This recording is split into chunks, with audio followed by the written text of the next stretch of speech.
ദേശാഭിമാനി മുഖപ്രസംഗം 2025 ഫെബ്രുവരി 21. കേരളത്തിന്റെ കുതിപ്പിനായി നിക്ഷേപക ഉച്ചകോടി. ആധുനിക വ്യവസായത്തിന് അനിവാര്യമായി വേണ്ടത് വിവിധ മേഖലകളിൽ നൈപുണ്യം നേടിയ മാനവ വിഭവശേഷിയും വൈദ്യുതി, മികച്ച റോഡ്, വിമാനത്താവളം, തുറമുഖം, റെയിൽ ബന്ധം, ഭവന സമുച്ചയങ്ങൾ, മികച്ച ആരോഗ്യ വിദ്യാഭ്യാസ സ്ഥാപനങ്ങൾ ഉൾപ്പെടെയുള്ള അടിസ്ഥാന സൗകര്യങ്ങളുമാണ്. ഒപ്പം മികച്ച സമാധാന അന്തരീക്ഷവും വിവേചനമില്ലാതെ എല്ലാവരെയും ഉൾക്കൊള്ളാനുള്ള സാമൂഹ്യ സാംസ്കാരിക സാഹചര്യവും. ഇക്കാര്യങ്ങളിലെല്ലാം കേരളം ഏറെ മുന്നിലാണ്. ശുദ്ധവായുവും ശുദ്ധജലവും പ്രകൃതി സൗന്ദര്യവും നൂതന വ്യവസായ സംരംഭകരെ കേരളത്തിലേക്ക് ആകർഷിക്കുന്ന മറ്റൊരു ഘടകമാണ്. യുവതലമുറയ്ക്ക് ഇവിടെ തന്നെ ജോലി നൽകാൻ കഴിയുന്ന വ്യവസായങ്ങൾ കടന്നുവരാൻ ഏറ്റവും അനുകൂലമായ സാഹചര്യം നിലനിൽക്കെയാണ് ഏറെ നാളത്തെ മുന്നൊരുക്കങ്ങൾക്ക് ശേഷം 2 ദിവസത്തെ ആഗോള നിക്ഷേപക ഉച്ചകോടിക്ക് വെള്ളിയാഴ്ച കൊച്ചിയിൽ തുടക്കമാകുന്നത്. മുമ്പ് സംഘടിപ്പിച്ച ജിമ്മും എമർജിംഗ് കേരളയും പോലെ വാർത്താ തലക്കെട്ടിനായുള്ള പ്രഖ്യാപനമല്ല കേരള ആഗോള നിക്ഷേപക ഉച്ചകോടി. മറിച്ച് അസാധ്യമായി ഒന്നുമില്ലെന്ന് തെളിയിച്ച് വ്യവസായ വിപ്ലവം 4.0 ലക്ഷ്യസ്ഥാനമായി കേരളം മാറാനുള്ള കുതിപ്പാണ് ലക്ഷ്യമിടുന്നത്. ദേശീയ തലത്തിലും അന്തർദേശീയ തലത്തിലും കേരളത്തിലെ വ്യവസായ സൗഹൃദ അന്തരീക്ഷം ഏറെ ചർച്ച ചെയ്യപ്പെടുന്നു. ഏഷ്യയിലെ തന്നെ ഏറ്റവും മികച്ച സ്റ്റാർട്ടപ്പ് ഇക്കോസിസ്റ്റം ഇന്ന് കേരളത്തിലാണ്. യുവതലമുറയുടെ ആശയങ്ങളും ഗവേഷണ ഫലങ്ങളും ഉൽപ്പാദനമായി പരിവർത്തപ്പെടുത്താൻ കഴിയുന്ന വിധത്തിൽ സ്റ്റാർട്ടപ്പ് സംരംഭങ്ങൾ വളരുന്നു. കുറഞ്ഞ പലിശയ്ക്ക് വായ്പയും സബ്സിഡി ലഭ്യമാക്കിയും സർക്കാർ സംരംഭകർക്കൊപ്പമുണ്ട്. ടെക്നോ പാർക്കിലും ഇൻഫോ പാർക്കിലും മറ്റ് ചെറുകിട IT പാർക്കുകളിലും വൻകിട കമ്പനികൾ പ്രവർത്തനം തുടങ്ങി. നഗരങ്ങളിൽ നിന്ന് ഗ്രാമങ്ങളിലേക്ക് IT സംരംഭങ്ങൾ ചേക്കേറുന്നു. നാടാകെ ഈ മാറ്റം അറിയുന്നുണ്ട്.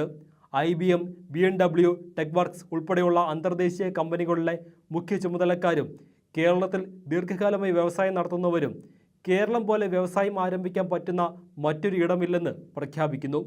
പശ്ചാത്തല സൗകര്യം ഒരുക്കുന്നതിൽ LDF സർക്കാർ കാട്ടിയ ഇച്ഛാശക്തിയും വ്യവസായ വികസനത്തിനാവശ്യമായ ഭൂമിയും മറ്റ് അനുമതികളും ചുവപ്പ് നാടകളില്ലാതെ വേഗത്തിൽ ലഭ്യമാക്കുന്നതുമാണ് നിക്ഷേപകർക്ക് കേരളത്തെ ഇഷ്ടകേന്ദ്രമാക്കി മാറ്റിയത്.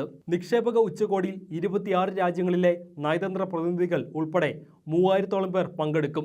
കേന്ദ്രമന്ത്രിമാരും വ്യവസായ പ്രമുഖരും ഉദ്ഘാടന ചടങ്ങിനുണ്ടാകും.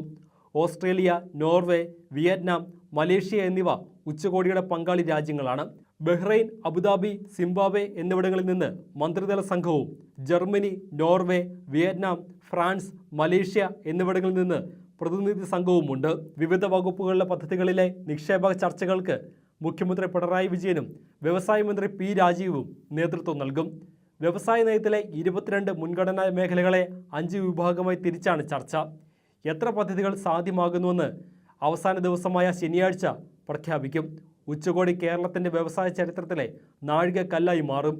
നിക്ഷേപക സംഗമത്തിനായി മികച്ച മുന്നൊരുക്കമാണ് നടത്തിയത്. 39 പ്രിപ്പറേറ്ററി പരിപാടികളും ചെന്നൈ, ബംഗളൂരു, ഹൈദരാബാദ്, മുംബൈ, ഡൽഹി എന്നീ പ്രധാന നഗരങ്ങളിൽ സംരംഭകരുമായി ഇൻഡസ്ട്രിയൽ റോഡ് ഷോയും നടത്തി. ഗൾഫ് മേഖലയിലും റോഡ് ഷോ സംഘടിപ്പിച്ചു. ദാവോസിലെ ലോക സാമ്പത്തിക ഫോറത്തിൽ ഉൾപ്പെടെ ലഭിച്ച പ്രശംസയും ലോകമാകെ കേരളത്തിൻ്റെ പേര് ഉയർന്നു കേൾക്കുന്നു എന്നതും വലിയ പ്രതീക്ഷയാണ്.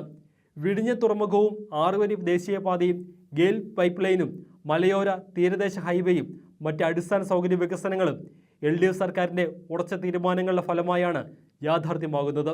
2016 മുതൽ അധികാരത്തിലുള്ള LDF സർക്കാർ ലക്ഷ്യബോധത്തോടെയും ആസൂത്രണത്തോടെയും നടത്തിയ പ്രവർത്തനങ്ങളാണ് ഇതിനു പിന്നിൽ. എന്നാൽ ഇത്തരം പദ്ധതികൾ നടപ്പാക്കാൻ അനുവദിക്കില്ലെന്ന നിലപാടാണ് UDF സ്വീകരിച്ചത്. ദേശീയപാതയ്ക്കും ഗെയിൽ പൈപ്പ് ലൈനിനും റെയിലിനും സ്ഥലം ഏറ്റെടുക്കുന്നതിനെതിരെ തുടർച്ചയായി സമരം നടത്തി കലാപം സൃഷ്ടിക്കാൻ ശ്രമിച്ചു. തീരദേശപാത അനുവദിക്കില്ലെന്ന് പ്രഖ്യാപിച്ച UDF വിഴിഞ്ഞം തുറമുഖത്തിൻ്റെ നിർമ്മാണം തടയാൻ ഒരു വിഭാഗത്തെ സമരത്തിന് ഇറക്കിവിട്ടു. കേരളത്തിന് ലഭിക്കുന്ന അംഗീകാരങ്ങളും വികസന നേട്ടങ്ങളും കൂടുതൽ നിക്ഷേപവും മലയാളികൾക്ക് അർഹതപ്പെട്ടതും നാടൊന്നാകെ സ്വാഗതം ചെയ്യുന്നതുമാണ്. കേരളത്തിനൊപ്പമുണ്ടെന്ന് ഈ നാട്ടിലെ വ്യവസായ ലോകം ഒന്നാകെ ഉറപ്പു നൽകുമ്പോൾ പ്രതിപക്ഷ നേതാക്കൾ അസഹിഷ്ണുത പ്രകടിപ്പിച്ച് സംസ്ഥാനത്തെ മോശമായി ചിത്രീകരിക്കുന്നു. LDF ഭരിക്കുന്നതുകൊണ്ട് നാട് മോശമാണെന്ന് ചിത്രീകരിക്കാനുള്ള നീക്കം കേരളത്തിനെതിരായ യുദ്ധപ്രഖ്യാപനമാണ്. ഇതിനെതിരെ നാട് ഒറ്റക്കെട്ടായി നിൽക്കേണ്ട സമയമാണിത്.